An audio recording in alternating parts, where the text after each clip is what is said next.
Teman-teman semua, di sini saya ingin memberikan wawasan untuk cara mengetahui ciri-ciri masjid dari kalangan orang-orang Wahabi.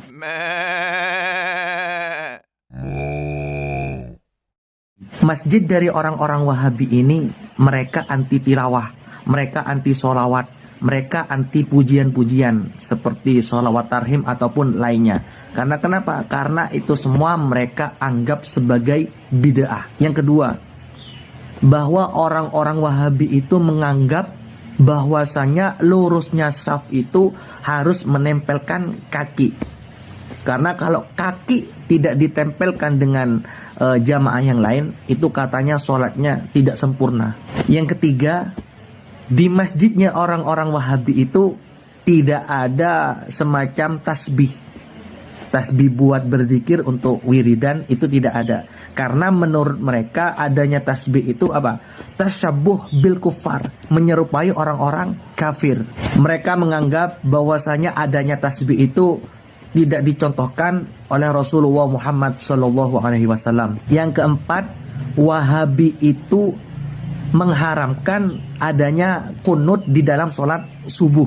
Yang kelima, Masjid Wahabi itu di dalamnya tidak ada tulisan-tulisan seperti kaligrafi. Karena mereka itu menganggap bahwasanya tulisan-tulisan tersebut tidak diajarkan oleh Nabi dan mereka menganggap itu adalah bid'ah yang mungkar. Nomor 6, di dalam masjid orang-orang Wahabi itu ketika selesai sholat mereka anti dengan bersalam-salaman. Karena mereka menganggap bid'ah yang bertentangan dengan syariat. Yang nomor 7, di masjid orang-orang Wahabi itu tidak ada zikir bersama dan tidak ada doa bersama. Ya sama, mereka menganggap bid'ah. Yang ke-8, masjidnya orang-orang Wahabi itu tidak ada namanya beduk. Beduk itu semacam apa ya, alat yang besar itu untuk memanggil orang sholat. Sebelum orang sholat itu kan biasanya dipukul duk duk duk duk duk duk duk duk duk. Nah itu di masjidnya orang Wahabi tidak ada.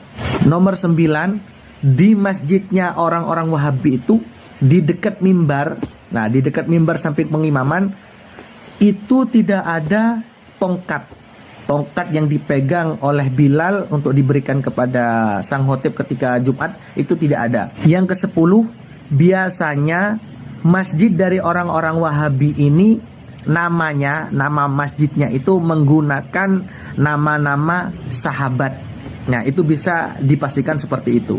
Mungkin itu teman-teman pengetahuan atau wawasan cara mengetahui masjid-masjid dari kalangan orang-orang Wahabi. Irik bagi orang-orang yang mengamalkan sholawat nariyah atau sholawat tafrijiyah, apalagi lafadznya menunjukkan bahwasanya di sana itu kesyirikan, apalagi isinya, apalagi maknanya. Sudah semuanya banyak unsur kesyirikan di dalamnya. Bagi siapa saja yang meyakini bahwasanya sholawat nariyah ini atau sholawat tafrijiyah ini membawa kebaikan kepada kita, gak ada kebaikan di dalamnya. Apalagi itu ada unsur bid'ah. Gak ada Rasulullah mengajarkan secara langsung tentang sholawat ini. Gak diajarkan langsung, makanya bid'ah. Makanya dari sekarang gak usah mengamalkan sholawat nariyah. Teman-teman semua, pernyataan di depan tadi itu, saya ulangi lagi, pernyataan di depan tadi itu bukan dari saya pribadi teman-teman. Bukan. Pernyataan di depan tadi itu sering diocehkan, sering dinaungkan, sering diomongkan oleh orang-orang Wahabi atau Salafi yang ada di Indonesia. Mereka sering mensyirik-syirikkan, mereka sering mengatakan orang yang Ahlussunnah wal Jamaah itu sesat, bahkan bid'ah. Bid'ah bagaimana? Padahal sholawat nariyah ini dikarang oleh orang-orang atau ulama-ulama yang lurus seperti itu. Kok bisa disyirikkan, kok bisa dibid'ahkan seperti itu? Mulai sekarang, kalau ada orang-orang Wahabi atau Salafi yang mengatakan demikian, jangan kita ikuti. Mari kita tinggalkan. Yang bagi yang mengamalkan sholawat nariyah, terus amalkan. Jangan sampai kita mengatakan ini sesat, ini syirik, ini bid'ah. Jangan kita ikuti orang-orang seperti ini atau golongan-golongan, aliran-aliran atau sekte-sekte yang semacam ini. Teruskan, amalkan sholawat nariyah. Terima kasih. Teman-teman, saya di sini ingin memberikan tips bagaimana cara mengetahui dan cara mengenal pondok pesantren Wahabi. Umumnya pesantren Wahabi ini gak mau dirinya diklaim atau disebut sebagai Wahabi. Maunya mereka itu, saya ini pesantren Salafi. Nah, seperti itu. Ajaran pondok pesantren Wahabi atau yang kita sebut Salafi ini berasal dari Arab sana. Yang diidentikan sistemnya itu mengambil dari ajarannya Syekh Muhammad bin Abdul Wahab. Nah, seperti itu. Yang ada di Indonesia, mereka sering gaduh. Nah, seperti itu. Ini bagaimana cara mengenalnya? Yang pertama, pondok pesantrennya di sana itu tidak diajarkan tentang tauhid, tentang keasy'arian, tentang keaswajaan. Gak ada tasawuf di sana, gak ada maulid nabi, gak ada sholat nabi, gak ada tentang praktek ziarah kubur, gak ada tahlil. Nah, itu bisa seperti itu. Terus bagaimana cara mengetahui lagi? Kalau kita datang ke pesantrennya, apabila ada masjid, nah di sana itu ada mimbar, tidak ada tongkat untuk khutbah, lah itu bisa jadi teman-teman ya. Nah, bisa jadi itu pondok pesantren Wahabi. Terus gak ada beduk untuk sebelum adzan untuk mukul-mukul, nah itu gak ada. Terus apa lagi ya? Nah, di sana itu mereka itu diajarkan tentang keradikalan, kaku dalam agama. Sering koar-koar lah, merasa dirinya itu paling sunnah, paling bisa mengikuti jejak daripada baginda Nabi Muhammad Sallallahu Alaihi Wasallam. Padahal mereka itu sering buat olah seperti itu. Terus selanjutnya mereka itu pandai dalam berbahasa Arab, tapi kurang dalam memahami kitab kuning. Nah, seperti itu. Terus lagi itu mereka sering mengubah-ubah, mengobok-obok isi dari kitab kuning itu yang tidak sependapat dengan mereka. Nah, seperti itu. Apalagi ya, di pondok pesantrennya mereka itu santri-santrinya itu bukan nggak ada. Bisa ya, ini bisa jadi nggak ada yang pakai sarung. Mereka pakai jubah, gamis ataupun celana, dan itu pun cingkrang. Nah, seperti itu. Apalagi ya teman-teman ya, pondok pesantren Wahabi yang kita kenali agar kita tahu. Nah, seperti itu. Di sana itu diajarkan tentang, ada lagi, mereka itu tidak bermadhab. Nah, mereka itu tidak bermadhab. Sudah, mungkin itu tips cara mengenal atau mengetahui pondok pesantren Wahabi atau Salafi. Assalamualaikum warahmatullahi wabarakatuh. Alhamdulillah wassalatu wassalamu ala Rasulillah Sayyidina Muhammad wa ala alihi wa sahbihi wa mawalah. Piye lur, kabar-kabare lur? Semoga kalian semua sing nang omah sing nonton video iki mudah-mudahan kalian Gusti Allah diberikan kemudahan, kelancaran, kesuksesan dalam urusan dunia panjenengan semua. Semoga segala aksi, segala aktivitas, segala kegiatan pekerjaan kalian diberikan kemudahan, kelancaran, kesuksesan oleh Allah dan diberikan goal, diberikan hasil yang memuaskan. Amin amin ya rabbal alamin. Lur, konten pada kali ini aku bahas siapa itu Wahabi dan bagaimana ciri-cirinya. Yowes, langsung aja. Lek awakmu kabeh seneng karo konten-kontenku, ojo lali like, comment, share, and subscribe. Ya sudah, gak perlu lama-lama lagi. Mari kita kupas siapa itu Wahabi dan bagaimana ciri-cirinya. Ciri-ciri orang Wahabi yang pertama, kalau orang laki-laki sering memakai celana cingkrang. Celana yang ukurannya itu di atas bola mata kaki kita. Ya meskipun mereka dikatakan seperti mau kemana, mau ke sawah lah, seperti itu. Yang kedua teman-teman, ciri-ciri orang Wahabi itu berjenggot lah, jenggotnya tebel. Ya, kalau ada orang jenggot tebel lah, itu bisa diklaim sebagai orang Wahabi. Tapi jangan dulu kita mengklaimnya atau menjustifikasi. Bisa saja dia bukan orang Wahabi, melainkan orang Ahlus Sunnah. Makanya di sini saya jelaskan ciri-cirinya, jangan dipotong dulu. Tunggu sampai selesai, yaitu ya pakai jenggot. Mereka memelihara jenggot sampai tebel. Biasanya jenggotnya itu ada warna hitam terus berkolaborasi keputih-putihan. Itulah, itu ciri-ciri orang Wahabi. Ciri-ciri yang nomor 3, ini bagi perempuan. Biasanya perempuan orang-orang dari kalangan Wahabi itu dia suka memakai cadar tapi tidak suka berpose foto selfie. Selfie manja lah seperti itu. Sebenarnya permasalahannya bukan terletak pada cadar. Perempuan kalau memakai cadar itu bagus, baik. Saya katakan baik. Tapi apa? Tapi dirinya itu loh, mentang-mentang memakai cadar, terus orang yang tidak memakai cadar itu kan dikatakan kotor lah, merasa dirinya yang paling suci, merasa dirinya yang paling baik, merasa dirinya yang paling sunnah sendirilah, seperti itu. Ciri-ciri orang Wahabi yang nomor 4 yaitu mereka itu tidak suka pergi ke kuburan dan membenci orang-orang yang di sana itu melakukan ziarah kubur, tawasul di situ.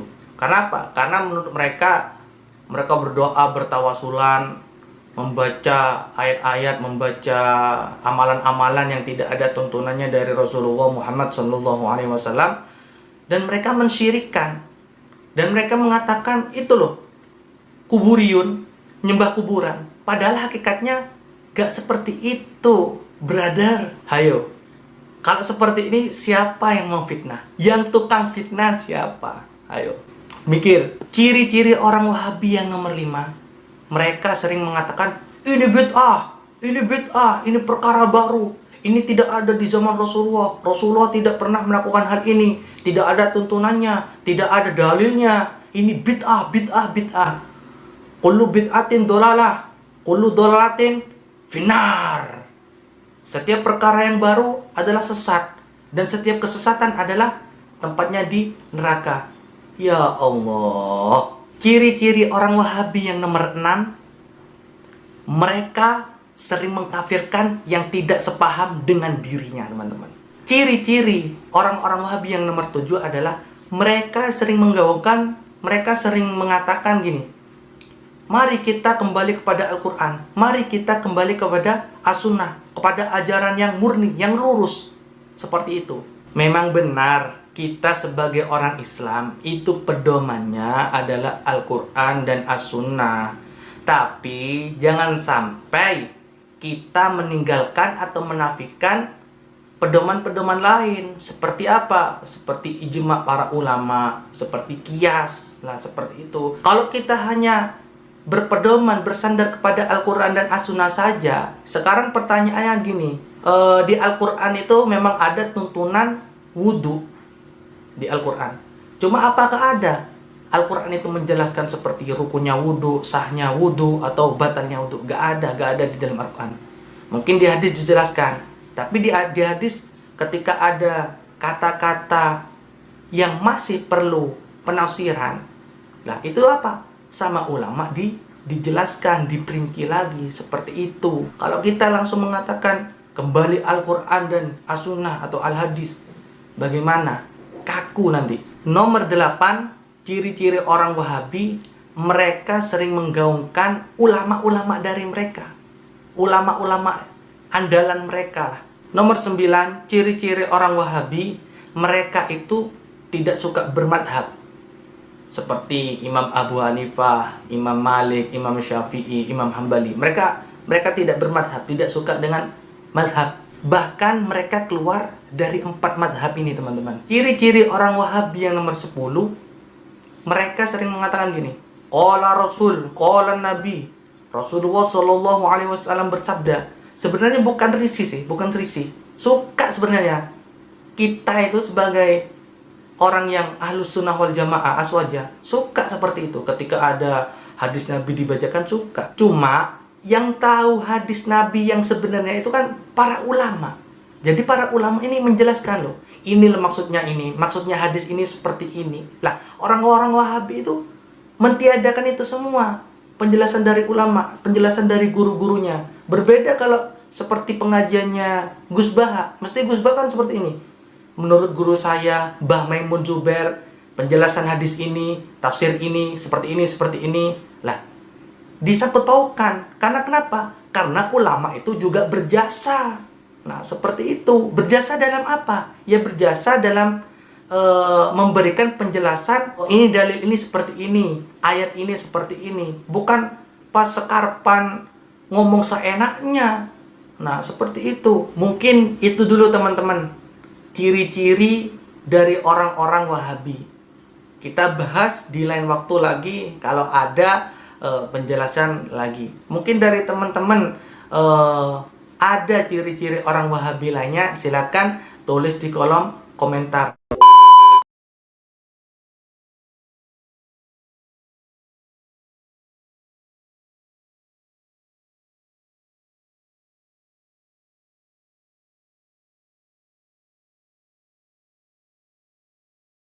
Assalamualaikum warahmatullahi wabarakatuh. Bismillah, walhamdulillah, wala haula wala quwata illa billah. Lur, piye kabar lur kabeh lur? Semoga sing nonton video iki semoga diberikan kemudahan, kelancaran, kesuksesan dalam hal pekerjaan, aksi, kegiatan semuanya. Semoga semua hajat-hajatnya kabul. Amin amin ya rabbal alamin. Pada konten kali ini saya akan membahas sejarah kelam aliran yang ekstrim, yaitu Wahabi Salafi teman-teman. Perlu diketahui teman-teman bahwasanya Wahabi Salafi adalah salah satu kelompok dalam tubuh Islam yang dimana mereka keras dan kaku teman-teman. Kemunculan aliran ini, aliran Wahabi Salafi ini sekitar muncul pada abad ke-18. Pendiri aliran ini adalah Muhammad bin Abdul Wahab yang berasal dari Najd, Saudi Arabia. Aliran ini mengajarkan untuk kembali kepada ajaran monoteisme yang murni. Ajaran monoteisme yang murni adalah ajaran yang berdasarkan sesuatu yang murni, yang asli, yang sesungguhnya, yang berdasarkan Al-Quran dan As-Sunnah saja teman-teman. Aliran ini ngotot banget, bersikukuh banget pada bersihnya dari segala ketidakmurnian, seperti praktek-praktek yang di sana itu bertentangan dengan syariat Islam. Contoh seperti khurafat, kesyirikan, dan perkara baru yang tidak ada di zaman Nabi, yang tidak pernah dilakukan oleh Nabi, yang kita sebut adalah bid'ah. Kalau kita tanya, aliran ini menyimpang apa enggak? Menyesatkan enggak? Tentu aliran ini menyimpang dan aliran ini menyesatkan teman-teman. Bagi mereka yang menentangnya. Sampai-sampai ulama Sunni, ulama Ahlus Sunnah wal Jamaah itu bersepakat bahwasanya aliran ini, aliran Wahabi Salafi ini keluar dan bukan dari bagian Islam. Karena kenapa? Karena keras kaku. Gitu teman-teman. Alasan lain kenapa kok ulama Ahlus Sunnah wal Jamaah mengatakan Wahabi ini bukan bagian dari Islam? Ya karena tidak mencerminkan aswajah banget, Ahlus Sunnah wal Jamaah banget. Alirannya keras dan aliran Wahabi Salafi ini lebih condong kepada Khawarij. Alirannya keras, alirannya kaku, gak bisa ditawar. Ya pokoknya orang yang mendengarkan itu gak bisa luwes, gak ngadem no, gak menyejukkan gitu teman-teman. Kalau kita tahu ya teman-teman, aliran Wahabi Salafi ini banyak prestasinya, banyak banget prestasinya. Tapi prestasi di sini dalam hal negatif. Mereka punya prestasi, punya sejarah yang kelam. Salah satunya adalah pembantaian ulama. Kalau memang ulama dulu yang bertentangan dengan Wahabi, gak apa-apa bertentangan. Ya adu argumen, adu secara ilmiah. Jangan sampai membantai, jangan sampai membunuh. Lah ini aliran yang menyimpang, yang menyesatkan, sampai bunuh-bunuhan, halal darahnya. Selain itu juga, mereka itu membunuh, membantai para perempuan-perempuan, anak-anak. Ya gak tahu apa tujuan mereka. Kan apa? Gila. Apalagi prestasi kelam mereka menghancurkan situs-situs Islam. Kitab-kitab para ulama Ahlus Sunnah wal Jamaah mereka ganti, mereka karang sendiri. Pokok sesuai dengan pikiran mereka.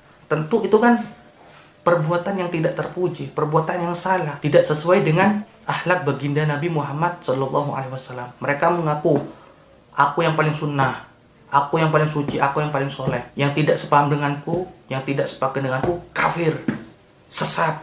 Nah, ini yang mau kita ikuti. Sungguh aliran ini begitu menyimpang dari ajaran Islam yang sesungguhnya. Mereka cuma modal ngomong, modal menghadirkan dalil ini, Al-Qur'annya ini, dalil hadisnya ini. Tapi apa? Praktiknya mereka nol. Harusnya kan ngadem no, mendinginkan, menyejukkan. Biar apa? Ya biar disukai sama masyarakat. Apalagi di Indonesia. Kalau dikit-dikit kafir, bid'ah, ini syirik. Ya ojo nang Indonesia, balik oh. Atau berdakwah di hutan. Singa iku dakwai, harimau dakwai, monyet iku dakwai. Nang kono iku hewan-hewan liar. Karena pemikiran kalian, aliran kalian itu ekstrim, liar juga. Harusnya yang dihadapi orang-orang liar juga. Sana tinggal di hutan. Makanya teman-teman, dalam postingan ini tontonlah dari awal sampai akhir, karena kita harus waspada, karena kita harus hati-hati akan bahaya aliran Wahabi Salafi ini, teman-teman. Sudah. Assalamualaikum warahmatullahi wabarakatuh. Bismillah, alhamdulillah, wala hawla wala quwata illa billah, amma ba'du. Pelur, kabar-kabar muka pelur, semoga awak dewe diberikan kemudahan, kelancaran, kesuksesan dalam urusan dunia dan akhirat kita. Semoga aksi pekerjaan, aktivitas kita semua diberikan kemudahan, kelancaran, kesuksesan. Kita diberi umur panjang, umur yang bermanfaat, umur yang barokah. Kita dijadikan orang yang baik oleh Allah, dijadikan orang yang istiqomah dalam melakukan ibadah-ibadah. Semoga kita nanti kelak di yaumil qiyamah bertemu, berkumpul di surganya Allah bersama orang-orang soleh, bersama Nabi Muhammad SAW. Amin amin ya rabbal alamin. Jangan skip video ini teman-teman, biar tidak gagal paham. Tontonlah sampai selesai dan sampai tuntas. Konten pada kali ini masih tetap membahas seputar tentang Wahabi. Salah satu hal yang paling menarik bagi orang-orang yang mengikuti jejak, bagi yang fanatik kepada Wahabi ini, terutama yang ada di Indonesia pastinya. Kenapa ya? Mereka itu tidak suka, bahkan marah ketika dipanggil, kamu Wahabi ya? Dia marah, emosi, tidak terima, kepanasan. Entah tidak suka, ataupun malu, ataupun gengsi, dipanggil, kamu Wahabi. Gak tahu. Pokok pastinya di Indonesia ketika, kamu Wahabi ya, mesti dia marah, gak terima. Kayak gitu teman-teman. Karena Wahabi yang ada di Indonesia, mereka itu lebih senang, lebih mengaku, lebih rileks, lebih puas dipanggil sebagai Salafi. Akan tetapi pada kenyataannya, mereka itu jauh amalannya dari para salafun soleh. Akhlaknya jauh, etikanya ataupun perbuatan-perbuatan lainnya itu jauh banget daripada salafun soleh. Bahkan ya, mereka itu cenderung untuk memisahkan diri dari mayoritas para ulama, teman-teman. Sekarang gini, logisnya, jika ajaran Muhammad bin Abdul Wahab ini benar, bersih, sesuai dengan ajaran daripada baginda Nabi Muhammad SAW, mengapa mesti malu gitu loh dipanggil sebagai Wahabi? Harusnya bangga kan? Aku bangga dipanggil sebagai Wahabi. Tapi kenapa? Pada kenyataannya mereka kemanasan, emosi, tidak suka jika dirinya dipanggil Wahabi. Logisnya harusnya kita senang, kita bangga. Karena kenapa? Karena manhajnya sebagai pendirinya itu disebut Muhammad bin Abdul Wahab, dipanggil nama belakangnya Wahabi. Harusnya bangga. Aku ini loh pengikutnya Muhammad bin Abdul Wahab. Harusnya bangga. Kenapa kok kalian tidak suka? Kalian tidak senang, emosi, kepanasan, kalian tidak terima. Kan gak logis banget, gak masuk akal gitu loh. Karena yang kita ketahui bersama, fakta sejarah mengatakan bahwasanya Wahabi ini adalah buatan Inggris Britania, teman-teman. Dibuat untuk menghancurkan Islam dari dalam, teman-teman. Makanya kita harus hati-hati. Makanya kita harus waspada. Karena untuk menghancurkan Islam dari luar, ya gak mungkin. Makanya Islam itu dihancurkan dari dalam. Seperti itu. Itu fakta sejarah loh ya. Atau karena kalian malu dipanggil Wahabi karena masa kelam Wahabi dulu pernah terjadi. Sejarah kelam Wahabi dulu pernah terjadi. Dan akhirnya kalian malu dipanggil Wahabi sebab Wahabi dulu pernah mengalami masa kelam. Sejarah yang buruk dulunya. Karena aliran ini berdiri yang dimana mereka itu suka sekali membid'ahkan, teman-teman. Membid'ahkan amalan orang lain yang tidak sesuai dengan ajaran Wahabi. Mereka yang tidak sesuai mereka kafirkan. Mereka katakan syirik. Ini dosa, ini haram. Atau apalah seperti itu. Apalagi ketika ada orang yang mengetahui bahwa asal mulanya berdirinya aliran ini, ya aliran Wahabi ini ya teman-teman, itu ada tragedi bersimbah darah para ulama dan penduduk Najd Saudi Arabia pada waktu itu, teman-teman. Dulu itu ada tragedi ulama dan penduduk Najd, Saudi Arabia itu pembantaian besar-besaran, ya berdarah-darah lah gitu. Karena kenapa? Karena ulama dan penduduk pada saat itu tidak mengakui, artinya tak mau mengakui ajaran mereka dan gak mau masuk ke aliran mereka. Gitu loh teman-teman. Mereka itu maksa bahwasanya pemahamanku, aliranku ini adalah aliran yang paling benar, paling baik, paling selamat gitu. Sampai-sampai mereka mengatakan bahwasanya Allah itu bersemayam di atas arsy, dan mereka mengatakan juga bahwasanya Allah itu memiliki tubuh. Ibaratnya kan Allah itu memiliki mata, tangan, seperti makhluknya. Padahal hal itu semua dibantah oleh ulama-ulama kita yang terdahulu, ya pastinya ulama Ahlussunnah wal Jamaah lah. Selain mereka membantai para ulama-ulama, mereka juga membantai para perempuan-perempuan dan anak-anak yang ada di sana, teman-teman. Sungguh kejam perlakuan mereka, teman-teman. Padahal ulama itu, penduduk di sana juga bersyahadat, juga mengesahkan Allah Subhanahu wa Ta'ala, beriman kepada Allah dan Rasulnya, teman-teman. Mereka bunuh, mereka bantai, teman-teman. Karena kenapa? Karena mereka tak mau mengakui ajaran mereka dan tak mau masuk ke dalam aliran mereka. Maka dari itu mereka itu menyembunyikan aliran Wahabiyahnya. Makanya mereka tidak mau dipanggil Wahabi. Karena kenapa? Karena masa kelam dulu mereka terjadi. Makanya mereka sembunyikan biar aibnya tidak terlihat seperti itu. Akan tetapi fakta sejarah sudah mengatakan, sudah banyak orang yang tahu bahwasanya masa kelam Wahabi loh seperti ini, seperti ini.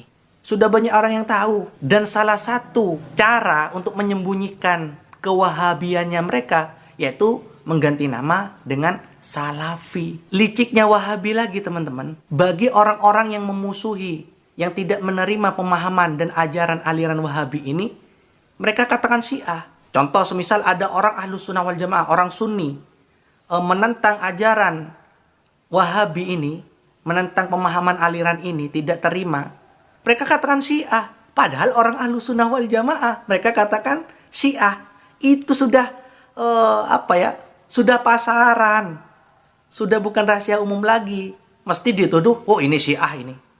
Nah, seperti itu. Mesti omongannya gak lain, ini Syiah ini Syiah. Padahal kami sebagai Sunni, sebagai Ahlussunnah wal Jamaah, ya tentunya sesuai dengan yang diajarkan guru-guru kita, kiai-kiai kita, terus ulama-ulama sampai ke atas, sampai Rasulullah. Padahal kami juga menentang ajaran Syiah, teman-teman.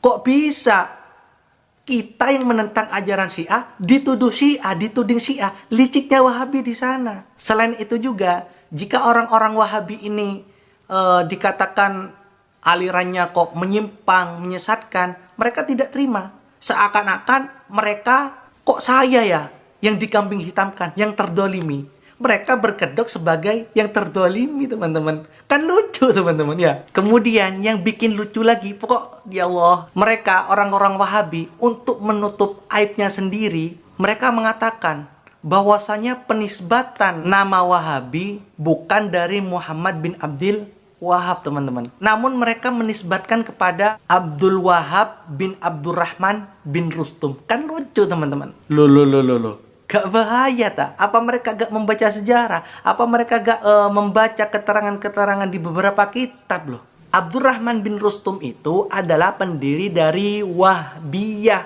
bukan Wahabiyah.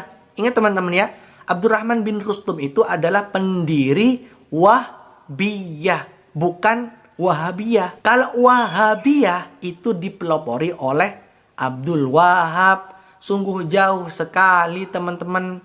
Mereka ingin menutupi aibnya sendiri, tapi mereka terjebak. Sekarang gini, simpelnya, sederhananya, kalau memang mengikuti ajaran Wahabi dan merasa ajaran mereka itu yang paling benar, ya sudah, diterima aja. Gak usah malu, gak usah gengsi, gak usah sungkan, gak usah emosi, gak usah marah-marah, gak usah panas, gak usah panik. Jika ada orang lain itu menyebut kamu, menyebut panjenengan semua itu sebagai Wahabi, sing adem ngono lho, gak usah panas, gak usah emosi, sing bangga. Masa kalian gak ingin mengikuti petinggi-petingginya kalian? Padahal lo petinggi-petinggi kalian itu bangga akan kewahabiannya. Seperti Syekh bin Bas dalam kitabnya yang berjudul Fatawa Nur ala Darbi. Padahal di sana dikatakan bahwasanya para petingginya itu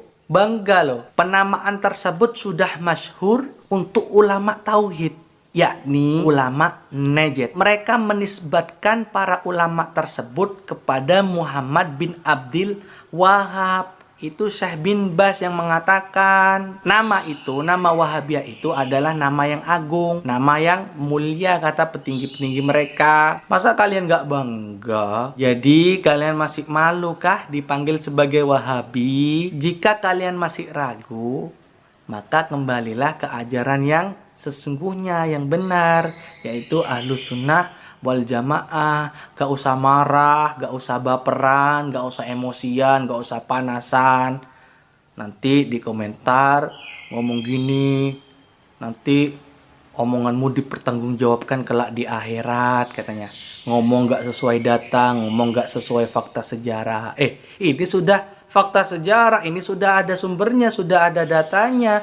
Gak kira saya ngomong ngawur. Kalau kalian yang menonton video ini tidak terima, monggo buat tandingannya, buat video juga yang secara ilmiah ngomongnya. Jangan mengada-ada, jangan memfitnah orang-orang Ahlus Sunnah wal Jamaah yang lurus.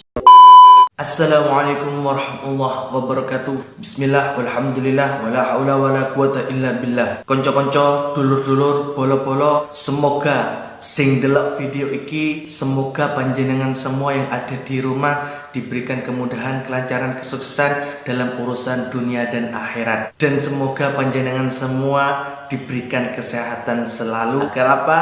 Agar kalian dapat beribadah dengan baik. Dan semoga kita semua dijadikan oleh Allah orang yang istiqomah selalu. Amin amin ya rabbal alamin. Lur, konten pada kali ini aku akan bahas masih seputar tentang pembahasan Wahabi. Makanya jangan skip video ini, tonton sampai habis teman-teman. Dan jangan lupa dukung channel ini dengan mengklik tombol like, comment, share, and subscribe pastinya. Yo wes lur, ojo suwi-suwi. Karena konten pada kali ini kita akan membahas ada 8 karakter orang-orang Wahabi. Karakter yang pertama orang-orang Wahabi adalah mereka memahami suatu permasalahan itu cuma dari bungkusnya, sedangkan isi dan substansinya mereka tidak bahas, mereka tidak pahami. Makanya mereka ini adalah aliran-aliran yang kaku, menyebabkan aliran yang keras. Karakter orang Wahabi yang nomor 2 adalah memahami Al-Quran dan hadis itu cuma sepotong-sepotong teman-teman,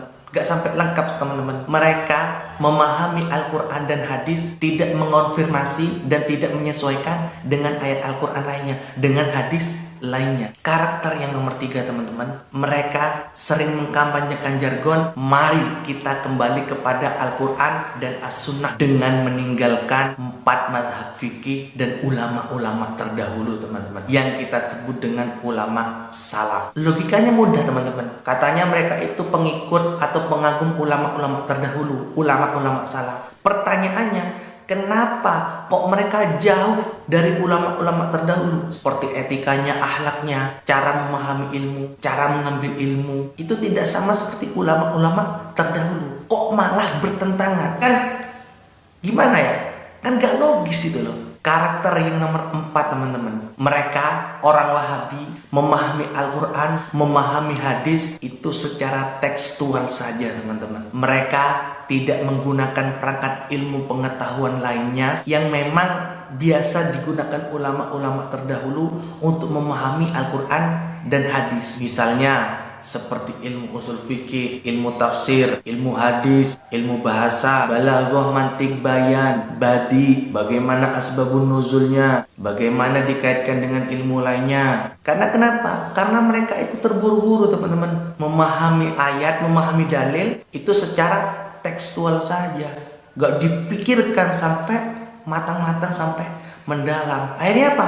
Mereka itu gagal paham. Sampai maulid dibid'ahkan, tahlilan nggak ada, ziarah kubur katanya syirik, melakukan ini nggak boleh, dikit-dikit haram, dikit-dikit bid'ah, dikit-dikit perkara baru. Pokoknya akhirnya mereka tahu sendiri. Karakter yang nomor 5 teman-teman, mengajak orang untuk kembali kepada Al-Quran dan As-Sunnah dan meninggalkan ulama-ulama fikih, madhab fikih. Tapi kenapa? Tapi kenyataannya mereka masih berpedoman, masih mengambil rujukan dari mereka. Kan gak habis pikir teman-teman, gak mengikuti ulama fikih, gak mengikuti madhab, tapi mereka masih merujuk kepada mereka. Harusnya 100% bersih dari pendapat ulama-ulama dari madhab. Karakter yang nomor 6 teman-teman, mereka meyakini bahwa andaikan perbuatan itu boleh, maka pernah dilakukan oleh Rasulullah, maka pernah dilakukan oleh para sahabat teman-teman. Sudah pasti perbuatan itu dikerjakan oleh Rasul dan para sahabatnya. Itu keyakinan mereka. Karakter yang nomor 7 teman-teman, mereka memahami bahwasannya segala perbuatan yang tidak pernah dilakukan oleh Nabi Muhammad SAW,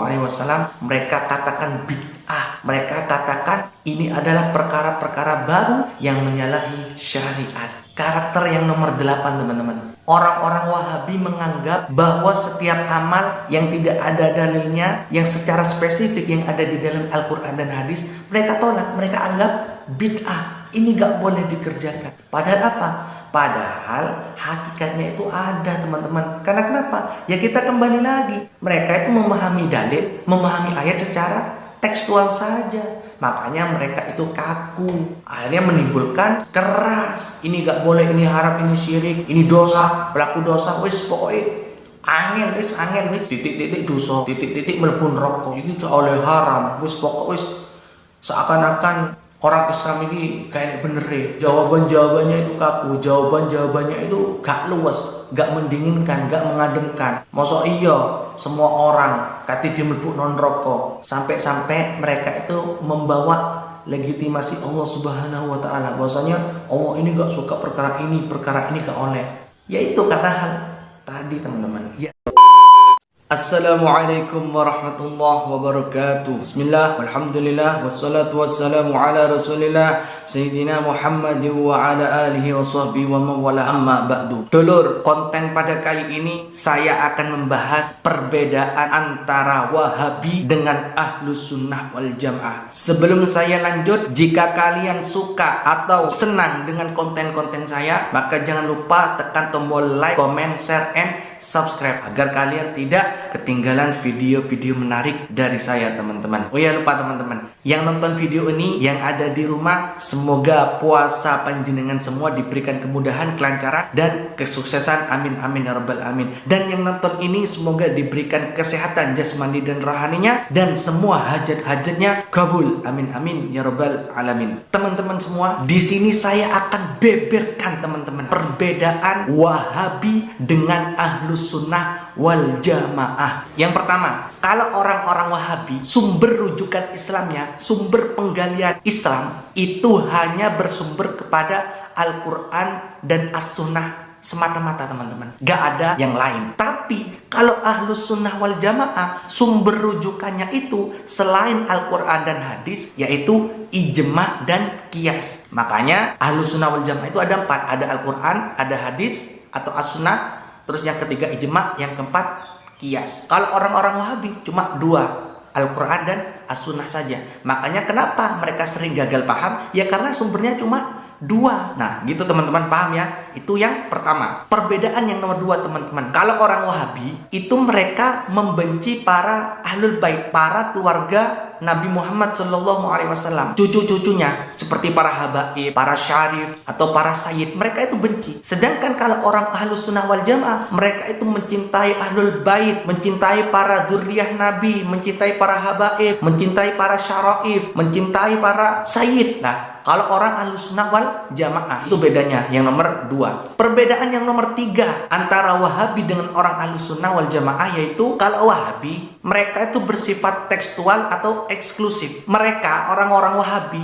menolak kebenaran di luar kelompoknya, teman-teman. Menurut orang Wahabi, tidak ada kebenaran kecuali dari pemikiran kelompoknya sendiri. Tapi berbeda dengan orang-orang Ahlus Sunnah wal Jamaah, teman-teman. Kalau orang-orang Ahlus Sunnah wal Jamaah, mereka itu bersifat moderat, mereka itu bersifat toleransi, mereka itu kontekstual dan inklusif, berbeda dengan orang-orang Wahabi. Perbedaan yang nomor 4, teman-teman, kajian orang-orang Wahabi itu hanya membahas tentang itu-itu saja, seputar itu-itu saja. Membosankan. Yang mau dibahas apa? Mesti yang dibahas tentang akidah dan bid'ah. Makanya kajian orang-orang Wahabi itu aja, stagnan di situ aja. Mesti yang dibahas ini bid'ah, ini gak boleh, ini haram, ini syirik, ini gak ada di zaman Nabi, ini adalah perkara baru, gak boleh kita kerjakan. Mesti itu saja, gak ada pembahasan lain ataupun pembahasan yang secara mendalam, secara meluas, gak ada. Tapi berbeda dengan pembahasan orang-orang Ahlus Sunnah wal Jamaah. Kajiannya orang-orang Ahlus Sunnah wal Jamaah itu sifatnya lengkap, menyeluruh, meluas, mendalam, dan pembahasannya itu lengkap, tuntas. Mulai dari akidah, tauhid, akhlak, terus fikih, tasawuf, semuanya pokoknya lengkap yang ada di Ahlus Sunnah wal Jamaah. Makanya orang Ahlus Sunnah wal Jamaah itu tidak kaku, tidak keras. Gak tiba-tiba ini mengatakan bid'ah, ini gak boleh, haram, jahanam, kamu kafir, kamu syirik. Wis, pokoknya seperti itu. Intinya enak lah orang-orang Ahlus Sunnah wal Jamaah, gak kaku, gak kayak orang Wahabi. Perbedaan yang nomor 5, teman-teman, orang-orang Wahabi itu mengatakan atau mereka itu sangat anti dengan tasawuf, teman-teman. Sampai-sampai mereka itu mengatakan tasawuf itu kotor, layaknya seperti air longkang, teman-teman. Tapi berbeda dengan orang-orang Ahlus Sunnah wal Jamaah. Karena Ahlus Sunnah wal Jamaah menjadikan tasawuf itu bagian dari al-ihsan ataupun akhlak. Mungkin itu, teman-teman, sedikit perbedaan. Ya bukan sedikit sih, cuma ada 5 itu banyak ya.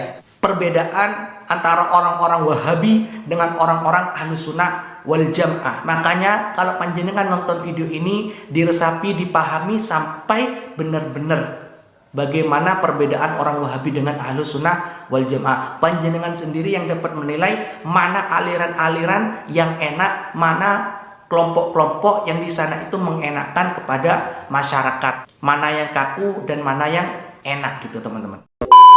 Mergibas, ternyata Wahabi itu lahir dari upaya pemurnian ajaran Islam sebagaimana mestinya yang diajarkan oleh baginda Nabi Muhammad SAW. Tujuan mereka itu memberantas khurafat, memberantas bid'ah, memberantas kesyirikan, kekufuran. Pendiri dari aliran Wahabi ini adalah Muhammad bin Abdul Wahab. Beliau lahir di Najd, Saudi Arabia. Akhirnya nama aliran Wahabi ini disematkan kepada Abdul Wahabnya. Akhirnya disebut Wahabiyah. Aliran Wahabi ini mengklaim bahwasanya dirinya itu adalah seorang muslim yang berkiblat pada ajaran Islam yang murni. Akhirnya mereka mendeklarasikan bahwasanya aku ini yang paling solid, aku ini yang paling benar, dan ajaranku yang paling benar. Bahkan mereka itu menyebut dirinya sebagai muwahhidun, yang berarti pendukung ajaran Islam yang paling murni, memurnikan keesaan Allah Subhanahu wa Ta'ala. Dan Wahabi ini menyebut dirinya itu bukan madhab atau kelompok aliran, melainkan hanya dakwah yang melaksanakan ajaran Islam yang paling benar. Untuk itu para markibas, di konten kali ini kita akan mengupas semua tentang ciri-ciri orang Wahabi. Ciri-ciri orang Wahabi yang pertama, mereka itu meninggalkan kunut pada sholat subuh. Ciri-ciri yang kedua,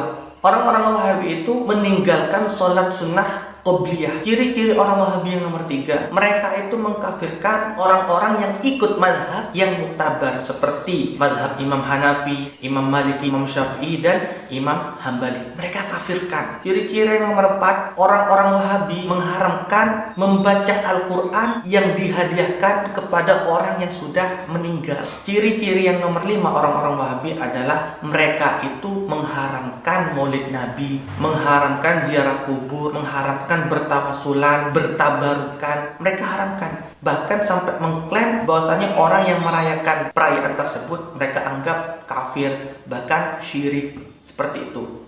Hal tersebut tentu tidak benar, teman-teman. Mungkin itu markibas ciri-ciri orang-orang Wahabi yang patut kita ketahui, teman-teman. Ada perbedaan pemahaman atau ideologi terkait Islam. Salah satunya adalah aswaja Ahlus Sunnah wal Jamaah dengan Wahabi. Inilah teman-teman beberapa perbedaan pemahaman atau ideologi antara aswaja dengan Wahabi. Perbedaan yang pertama, kalau aswaja, akidah sifat yang 20 adalah susunan dari Imam Asy'ari. Kalau Wahabi, itu akidahnya, tauhidnya itu ada 3. Tauhid uluhiyah, rububiyah, asma wa sifat. Itu yang menyusun adalah pendirinya dari Wahabi. Siapa? Yaitu Muhammad bin Abdul Wahab, yang kita sebut dengan trilogi tauhid Wahabi.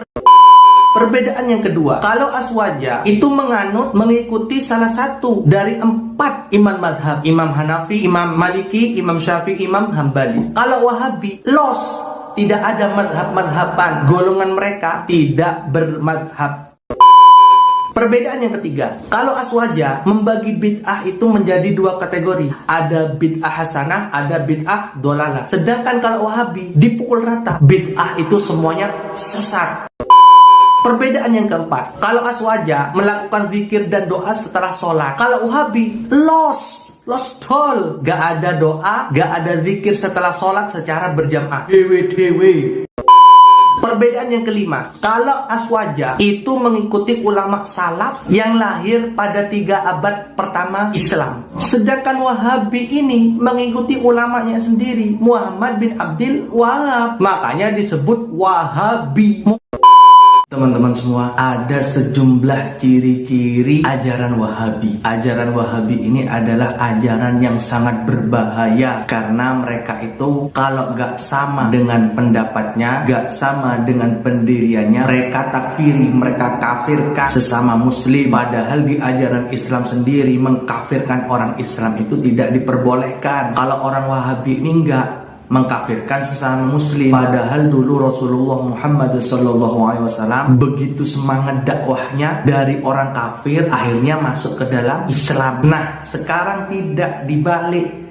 Justru orang yang sudah Islam, orang yang sudah mengucapkan syahadat, oleh orang-orang Wahabi ini malah dikafirkan. Dari Islam malah dikafirkan, menjadi keluar dari Islam, seperti itu. Makanya ajaran Wahabi ini ijma, sudah sepakat para ulama bahwa aliran Wahabi ini adalah sekte, adalah kelompok yang sesat menyesatkan. Makanya untuk orang-orang yang melihat video saya ini, jangan sampai kita terpengaruh ajakan dari Wahabi ini, karena mereka itu bunglon, sok-sokan yang paling Islam, sok-sokan yang paling tauhid, sok-sokan yang paling suci, sok-sokan yang paling bersih. Padahal dirinya, kelompoknya mengajarkan sesat menyesatkan. Alirannya, kelompoknya keras, radikal. Makanya kita jangan sampai mengikuti kelompoknya. Jangan sampai kelompok yang mengaku aku loh yang paham Al-Quran, aku loh yang paham hadis, sok-sokan, saking pahamnya menyeleweng. Ya Allah, ini teman-teman ciri-ciri kelompok Wahabi. Di antaranya kelompok mereka melarang memperingati Maulid Nabi pada bulan Rabiul Awal. Yang kedua, kelompok mereka itu melarang dengan tegas akan peringatan Isra wal Mi'raj. Yang ketiga, kelompok mereka itu melarang merokok dengan jenis apapun, karena menurut kelompok Wahabi ini perbuatan merokok adalah perbuatan dari syaitan. Yang keempat, mereka itu melarang ziarah kubur, ziarah ke Nabi, ziarah ke wali-wali Allah, ke ulama-ulama. Mereka melarang. Yang kelima, mereka itu melarang berdoa menghadap ke makam Nabi. Ciri yang nomor 6, membangun kubah di atas makam itu hukumnya haram. Yang ketujuh, mereka ini mengharamkan musik. Yang kedelapan, mereka ini melarang untuk bersolawat Nabi, berqosidah. Karena kenapa? Karena menurut kelompok mereka adalah perbuatan yang bid'ah, perbuatan yang dilarang, perbuatan yang gulu katanya, berlebihan. Kayak Burda, Al-Barzanji, Simtud Duror, Al-Diyaul Lami, itu gak boleh menurut mereka. Yang kesembilan, mereka itu melarang tawasulan. Karena apa? Karena menurut mereka itu adalah perbuatan yang syirik. Mungkin itu teman-teman ciri-ciri dari kelompok Wahabi. Kalau kalian melihat ciri-ciri ini, maka kalian pastikan dia adalah kelompok Wahabi. Makanya jangan sampai kita ikuti kelompoknya, karena amburadul, salbut, ruwet. Oke teman-teman, karena kelompok mereka itu kaku, gak bisa ditawar. Titik-titik haram, dikit-dikit bid'ah, dikit-dikit syirik, dikit-dikit khurafat, ngeluh. Teman-teman semua, ternyata kelompok Salafi Wahabi yang intoleran, yang penuh dengan fitnah ini menggunakan istilah Salafi ternyata digunakan sebagai propaganda untuk mengklaim dirinya, untuk mengklaim kelompoknya sebagai salah satu kelompok atau golongan yang paling benar sendiri. Mereka tak segan-segan mengaku dirinya sebagai Sunni, Ahlus Sunnah wal Jamaah, atau mereka mengklaim golongan mereka menyebut Al-Firqatun Najiyah. Padahal nih ya, kelompok Salafi Wahabi ini mengklaim bahwasanya hanya golongan mereka yang mengikuti ajaran Islam yang paling benar dan yang paling murni berdasarkan pemahaman mereka, yaitu Al-Quran dan As-Sunnah. Golongan Salafi Wahabi ini menganggap menyebut dirinya golongan yang paling selamat, yang tak sama dengan dirinya adalah golongan yang akan masuk neraka, yang tidak selamat. Klaim tersebut disertai dengan tindakan mengkafirkan sesama muslim, menyalahkan sesama muslim yang praktik keagamaannya tidak sesuai dengan paham mereka. Contoh seperti ziarah kubur, tahlilan, tawasulan, sholawatan, dan perayaan Maulidun Nabi. Kalau teman-teman tahu nih ya, klaim dan tindakan tersebut yang dilakukan oleh golongan Salafi Wahabi menciptakan sesuatu yang buruk. Apa sesuatu yang buruk itu? Memberikan contoh negatif bagi umat Islam. Yang kedua, memicu perpecahan. Tiga, intoleransi. Yang keempat, konflik, mempunyai masalah antar sesama muslim. Dan teman-teman semua harus tahu, klaim tindakan tersebut jatuh sampai ke ranah ekstrim dan terorisme yang mengancam persatuan umat Islam dan stabilitas negara. Mereka selalu menggaungkan, ngomong ini bid'ah, dikit-dikit bid'ah, dikit-dikit tidak ada di zaman Rasul, dikit-dikit ini tidak pernah dicontohkan oleh Nabi Muhammad, dikit-dikit ngomong sesat, dikit-dikit ngomong tidak ada dalilnya, dikit-dikit kafir. Klaimnya, justifikasinya ekstrim teman-teman. Kalau kita lihat di beberapa literatur ya, sejarah kelam tentang Salafi Wahabi, kalian bisa baca banyak kok buku-buku yang beredar tentang masalah kelam golongan Salafi Wahabi ini. Selain itu juga teman-teman, kelompok Salafi Wahabi ini mereka sangat kaku. Karena kenapa? Karena pedoman mereka hanya Al-Quran dan hadis saja. Memang benar, pedoman umat Islam adalah Al-Quran dan As-Sunnah. Tapi kita tidak serta-merta langsung ngomong ini dalilnya ada di Al-Quran, ini dalilnya ada di hadis. Kalau tidak ada di Al-Quran, kalau tidak ada di hadis, mereka ngomong tidak ada dalilnya, ini bid'ah, Rasulullah tidak pernah melakukan. Padahal nih ya, yang tahu isi Al-Quran, yang tahu tafsirannya Al-Quran, yang tahu isi dari hadis adalah para ulama. Makanya mereka ini bunglon. Maksudnya bunglon di sini apa? Mereka ini sebenarnya anti madhab, tidak bermadhab. Ya tidak bermadhab Imam Abu Hanifah, Imam Maliki, Imam Syafi'i, dan Imam Hambali. Mereka keluar dari 4 madhab ini. Tapi apa? Mereka bunglon. Seakan-akan mereka membawakan ini loh pendapatnya Imam Abu Hanifah, ini loh pendapatnya Imam Maliki. Seperti itu teman-teman. Ayo untuk kalian waspadalah sama aliran ini, sekte ini, kelompok ini, golongan ini, Salafi Wahabi yang penuh fitnah dan intoleran. Dan teman-teman harus tahu, kelompok ini, golongan Salafi Wahabi ini sering menyerang warga NU, warga Nahdliyin, dan teman-teman dari kalangan Muhammadiyah. Coba kalian berpikir secara cerdas. Kenapa golongan Salafi Wahabi ini menyalahkan NU, menyalahkan amalan-amalan warga Nahdliyin, menyalahkan orang Muhammadiyah? Emangnya sebahaya itu tak NU dan Muhammadiyah? Kalau memang NU dan Muhammadiyah ini berbahaya, kenapa kok sampai sekarang NU dan Muhammadiyah berjaya di Indonesia? Kalau memang dua kelompok ini, NU dan Muhammadiyah, dianggap teroris, dianggap kelompok golongan yang berbahaya, kenapa sampai sekarang NU dan Muhammadiyah aman-aman saja? Justru kelompok kalian, justru golongan kalian yang memfitnah orang-orang NU, warga Nahdliyin, dan saudara-saudara dari kalangan Muhammadiyah. Lagi-lagi bunglon orang-orang Wahabi ini. Kenapa kok bisa gitu? Kalian perlu tahu juga, sekarang di tubuh NU, sekarang di tubuh Muhammadiyah ada orang-orang dari kalangan Wahabi yang masuk mengaku dirinya sebagai warga NU, akan tetapi dia sebenarnya adalah musuh dalam selimut. Dia adalah berpaham Wahabi.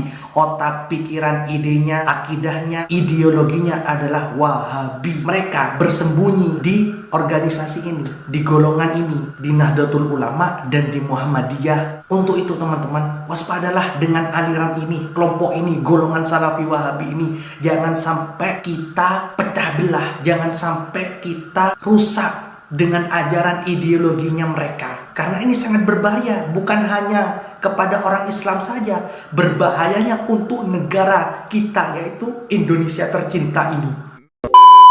Seringkali kalau kita lihat kelompok Wahabi, golongan Wahabi ini menggaungkan bahwasanya aku, kelompokku adalah yang paling selamat, kelompokku, golonganku yang paling benar, yang paling islami, yang paling suci. Sedangkan kelompok lain yang bertentangan dengan golongan Wahabi ini, mereka katakan salah, mereka katakan menyimpang, mereka katakan bid'ah, sampai mengeluarkan klaim-klaim yang sangat ekstrim, teman-teman.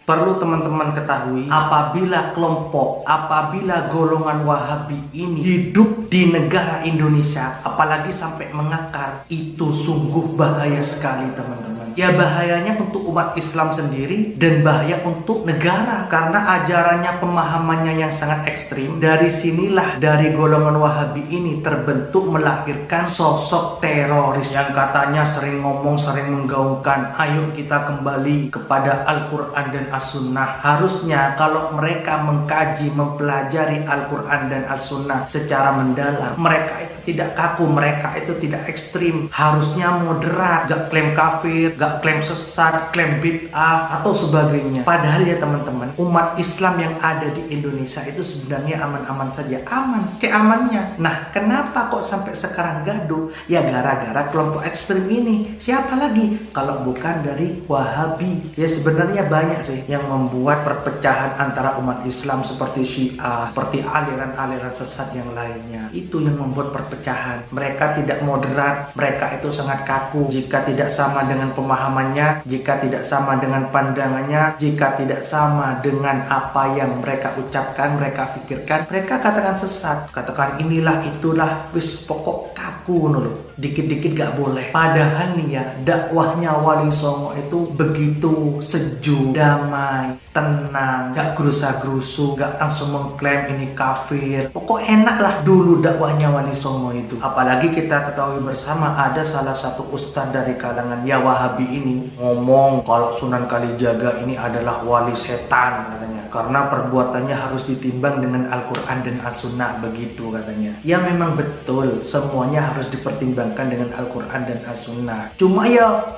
harus yang benar juga. Jangan sampai Al-Quran dan As-Sunnah itu dimaknai secara tekstual, gak serta-merta seperti itu. Untuk teman-teman semuanya, hati-hati dan waspada dari ajaran, ideologi, praktik-praktik, doktrin-doktrin dari golongan Wahabi ini.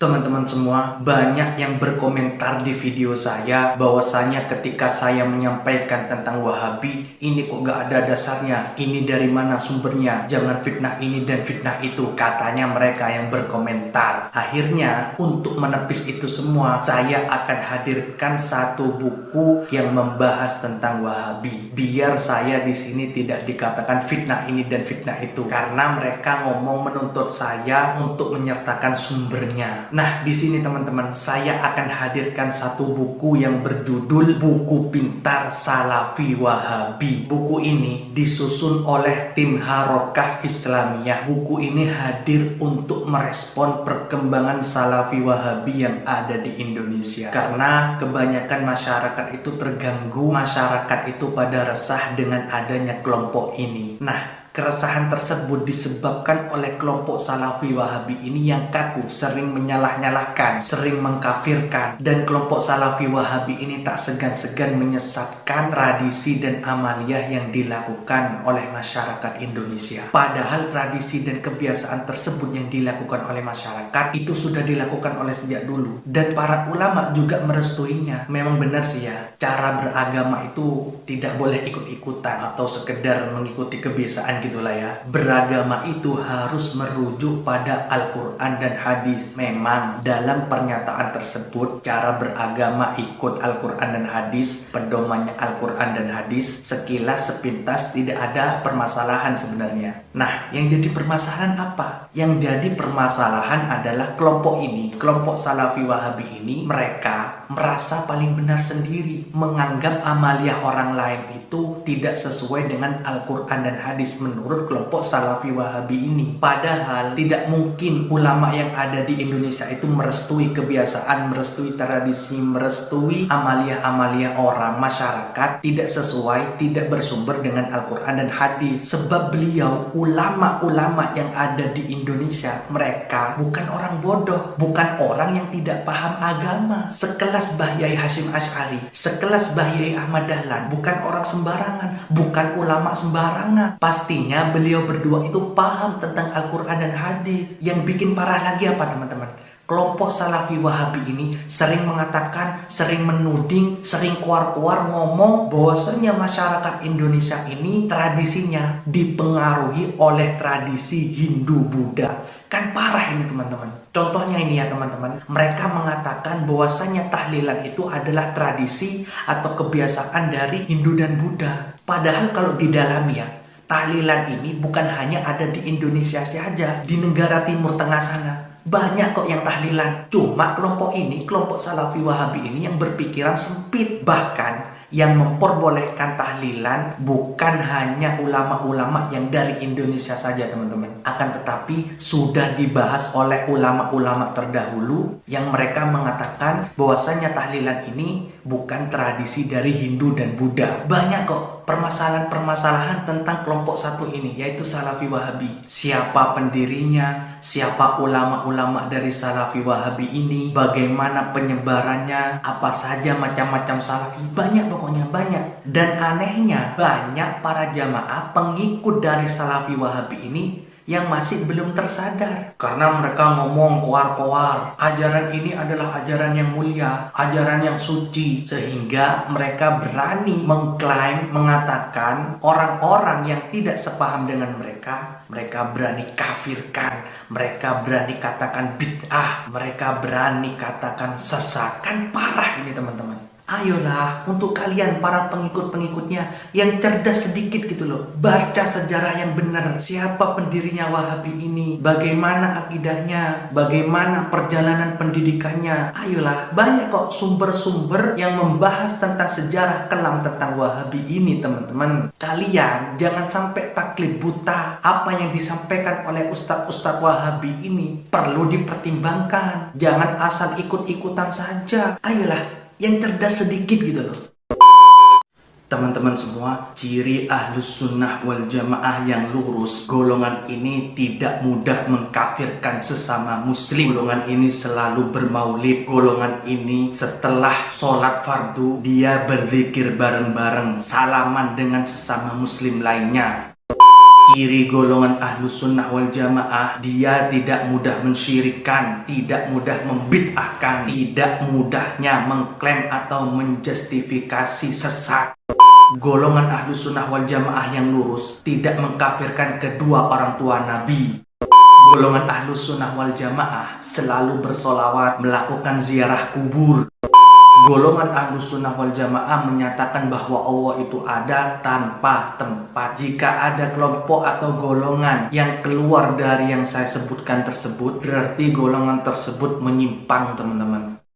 Golongan Ahlus Sunnah wal Jamaah ini memahami dalil, membawakan suatu dalil itu bukan secara tekstualis, bukan hanya secara tekstualnya saja, akan tetapi membawakan makna konseptualnya. Dengan adanya satu dalil itu masih perlu mencari dalil yang lain dan membandingkan dengan dalil yang lain. Tidak melulu satu dalil, akhirnya ngomong keluar-keluar di media sosial atau di suatu kajian, akhirnya kalau tidak ada dalilnya mereka menyatakan bid'ah. bid'ah. Lah itu bukan ciri Ahlus Sunnah wal Jamaah. Karena golongan Ahlus Sunnah wal Jamaah ini tidak kaku, teman-teman. Dengan adanya golongan Ahlus Sunnah wal Jamaah, mudah-mudahan umat Islam di Indonesia bahkan seluruh dunia menjadi bersatu. Jika ada golongan yang keluar dari apa yang saya sebutkan ini, mari kita tinggalkan, jangan kita ikuti. Karena tujuan mereka hanya merusak, teman-teman.